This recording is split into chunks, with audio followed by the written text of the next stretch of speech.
qisadani waa dhab waxaana inala wadaagay cali oo kamid ah saaxiibada aayaha nolosha TV oo ku nool wadanka Mozambique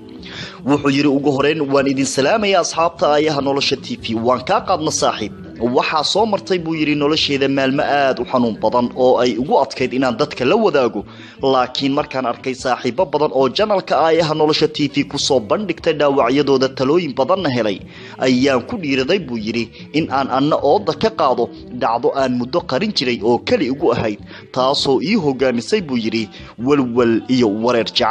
jacaylku digniin ma leh waa soo socdaa isug iyo idhoor ma leh ee hadba tuusansada buusanka kaaga tolaya waxaan maalin maalmaha kamid ah aalada Facebook iska baranay buu yiri gabar ku nool magaalada Baydhabo caawa wuxuu aayaha nolosha TV dul jooga Baydhabo Janaay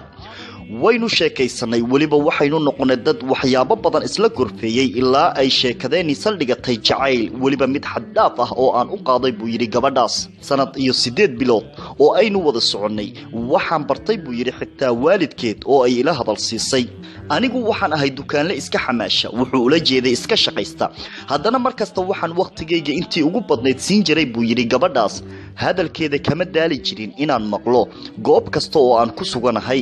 habeenkii codkeeda ayaan ku seexan jiray subaxdiina waxay ahayd qofka ugu horeeya ee aan waco xitaa hadaysan qadka ku jirin taleefankayga gacanta ayaan ka wici jiray buu yiri waxaan ku tilmaami karaa runtii inay tahay gabar ku dhex milantay buu yiri dhiigayga waxaynu isla gaarnay inaynu ka wada hadalna arrimo guur iyo in aynu rumayno riyadeeni muddada dheer soo foolanaysay buu yiri wayna ila qaadatay waxaan isku diyaarshay inaan u safro dhanka iyo Soomaaliya si aan ula kulmo buu yiri gabadha anigoo ka dheer qalbigayga hanatay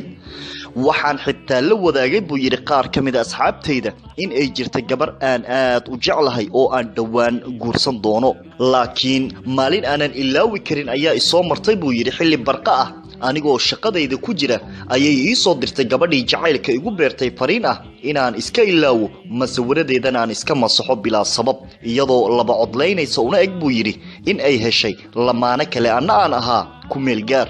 wax badan baan isku dayay buu yiri in aan raadsho haddana qaar kamid asxaabteeda oo ay iyadu hore ii bartay baa ii sheegay buu yiri in ay lamaano cusub yeelatay aad ayay u xanuun badan tahay buu yiri haddii qofka aad jeceshahay uusan ku jeclayn laakiin dibnaha uu ka leeyahay waan ku jeclahay waxaan wali dareemayaa buu yiri xanuunkii uu igu reebay dhaawacii i gaaray ka oo sababay buu yiri in aan ka aamin baxo dumarka Soomaaliyeed dabeecadahaygiina wax badan ka bedelay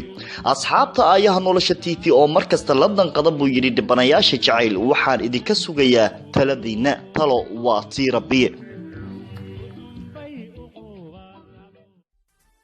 kulanti wanaagsan daawadayaal waxa aad u soo badanaya asxaabta soo booqanaysa channelkeena aayaha nolosha TV oo kontomeeyo kun gaaraysa laakiin waxa aad u yar dadka heli kara muuqaaladeena ee ku xiran channelkeena aayaha nolosha TV haddaba haddaad ku cusub tahay fadlan subscribe saar gambaleelkana taaba si aad u noqoto saaxiibka ugu horeeya ee daawada muuqaaladeena haddii aad rabtid dib ayaad u daawan kartaa fiidiyoyo sheekooyin qisooyin jacayl maad iyo madadaalo oo aynu hore u soo gelinay haddaba channelka aayaha nolosha TV markasta waxa uu idin ballan qaadayaa inuu idin soo baahiyo